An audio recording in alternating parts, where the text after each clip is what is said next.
number 5 Chevrolet from Enumclaw, Washington, KCK.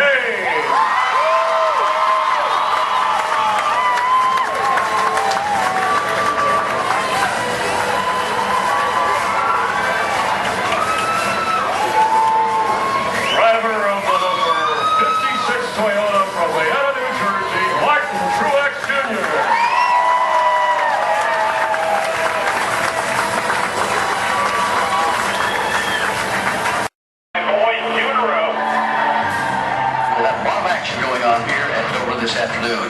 Here's Greg Biffle looking for the checker flag. After winning his first race of the year last week in New Hampshire. Some of the Chase guys, if you take all the guys that are in that look as far as finishes here, there's about 8 of the guys that had pretty good luck. The other 4, this is kind of mediocre and fast. This is just not a great racetrack.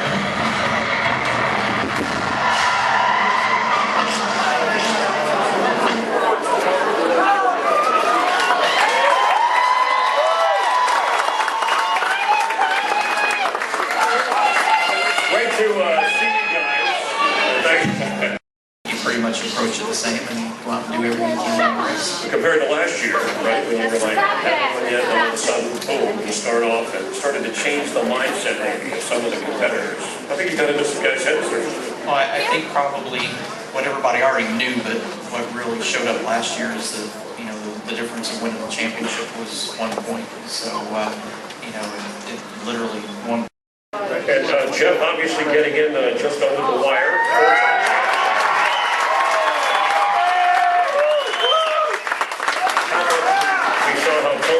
Won the championship a different way. How much does momentum help when you get into something like this? Well, I don't know if Tony had a lot of momentum before the chase started, but he certainly started it outright and gained a lot of momentum. So, I mean, I think that what we've seen throughout the history of the chase, you can win in a lot of different ways, but basically the best team over those 10 races is going to get it done.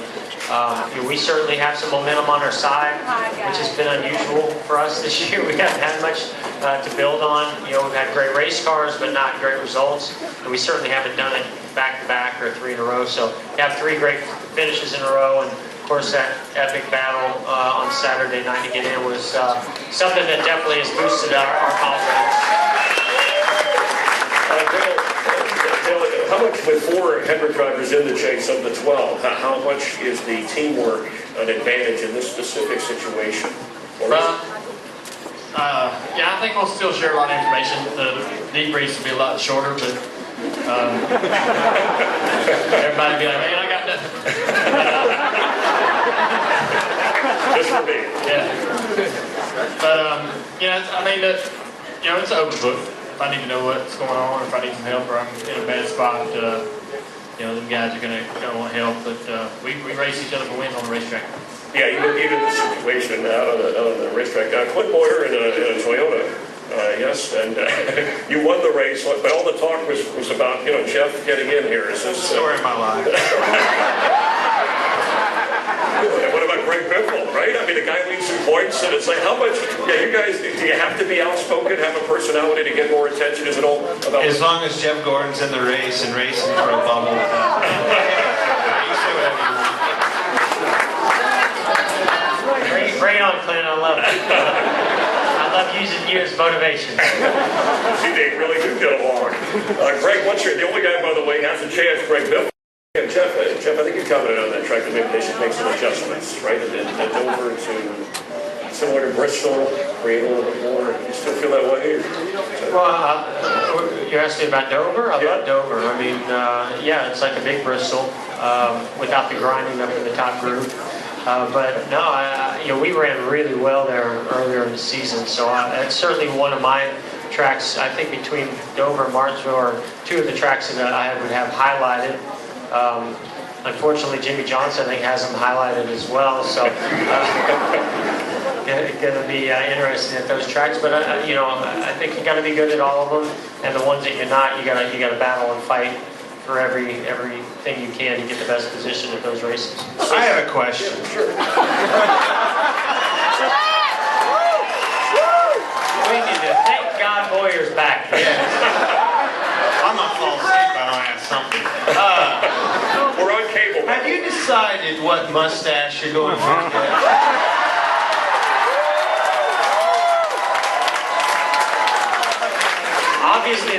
gray. I know that. That's a given. That's what happens when you run the plus 40 class. That's right. That's right.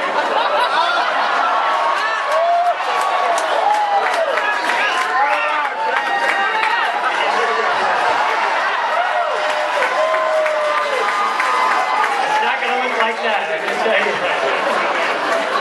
It took me about 10 years to grow that one. Jeff, I don't know what that was, 92, 93, something like that. Definitely was not 92, so at least 93, yeah.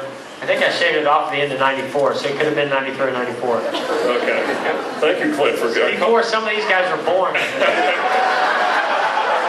So who is, well, we have, let's see, Craig, you're over 40, right? How many, Matt turned 40, right? 32. 32? I'm 33, right? Stuart, how are you, Stuart? I'm 2 months older than you. So who's the young, I mean, Casey K looks like he's 10, right? Yeah, Casey's the one you actually want to take to the park with you. Okay. What part are you talking about? The amusement park. There's other single moms that take their kids to the park. You take Casey, you say, Casey, go run over there.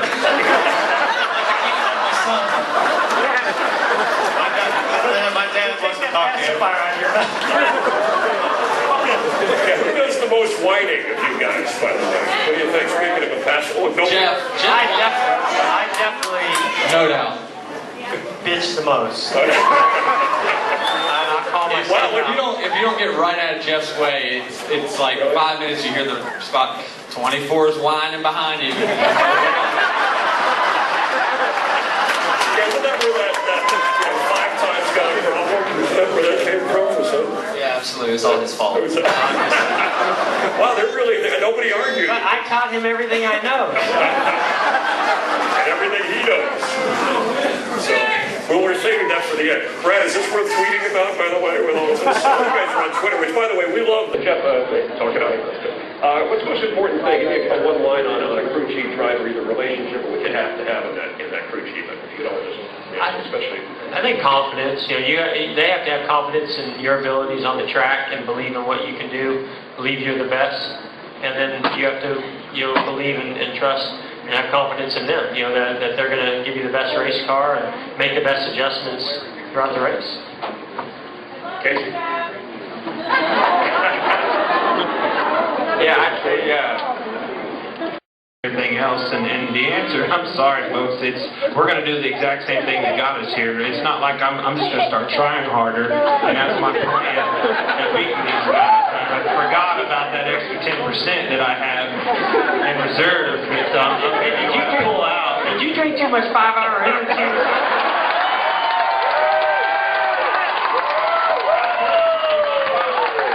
Get your AARP.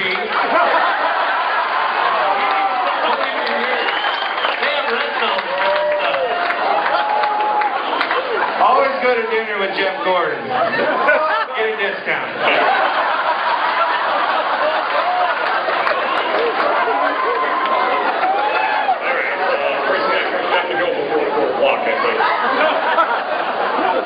Hungry for a win. Greg, so that's and the all or nothing, and Casey and Jeff, if you can come down, I mean, you have to worry about working your way up through these races, and you know how many you have to do it. Do you look at the number 1 seed or who's seeded second, or you just trying to go out and close the gap?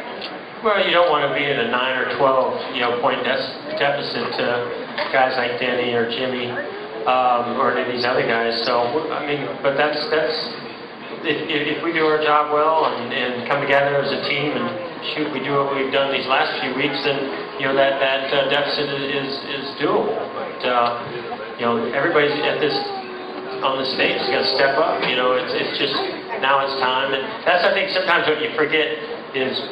At this point we're all sitting here, okay, it's kind of pretty much level, a few points difference between the guys that won and the guys that are like me and Casey back with the wild card. But when the green flag drops on Sunday, it's amazing how these 12 guys are all up there battling for those top 12 spots and for that win. And all of a sudden you go, you know, we got to battle these guys every week like this, and it's amazing how the best teams really rise to that occasion when it really counts most. And so you got to bring your A game. You have a Texas memory, I recall. I do. With a few of them, but Jeff Burton said the one. Oh, that. Did they respect you a little more for your 4 championships and the fact you put around? Obviously not. Not that day.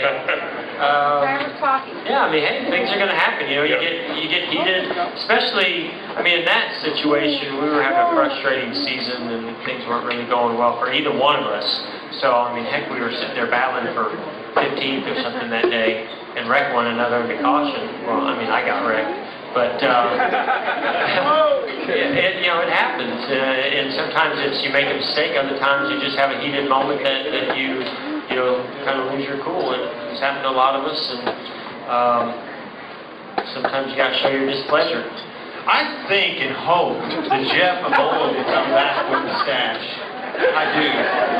I think it can happen. Just for the background, He get back to pushing people, getting out fighting. He looks so much cooler fighting with a mustache.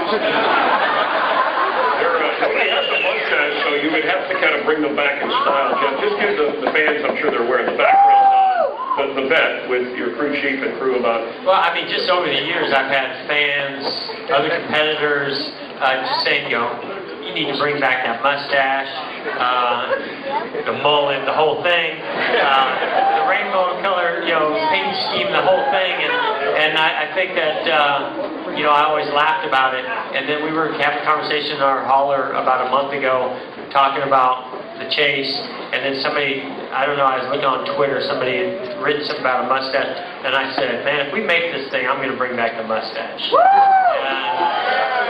And then my crew chief said, nope, if you do that, I'll shave my head. So supposedly he's got a shaved head now too. But so when it was over, when Richmond was over, my wife sent out a tweet about, oh no, Jeff said he's bringing back that mustache, and it just kind of took a life of its own. It was so it's coming. It's coming slow. Okay.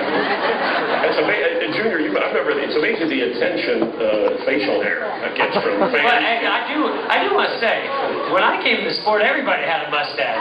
I mean, Ernie Irvin had a mustache. Dale Earnhardt had a mustache. All the crew chiefs had mustaches. So, I mean, I thought I was being cool. Looking back on it, it wasn't very cool. But those are the guys I had to look up to, so I was going for it. I wanted to be them. So all you guys got facial hair. What are you going to do with Casey? Hey, leave the kid alone, will you? We're picking on him. Go get the other guy. He needs beard. Well, hold on. No, he hasn't Yeah, shaved. wrap him up a little bit. He hasn't shaved for like 2 weeks. I'm starting to see some scrub. He's going into it. No, but Junior, I wanted to ask you. Thank you guys for coming out.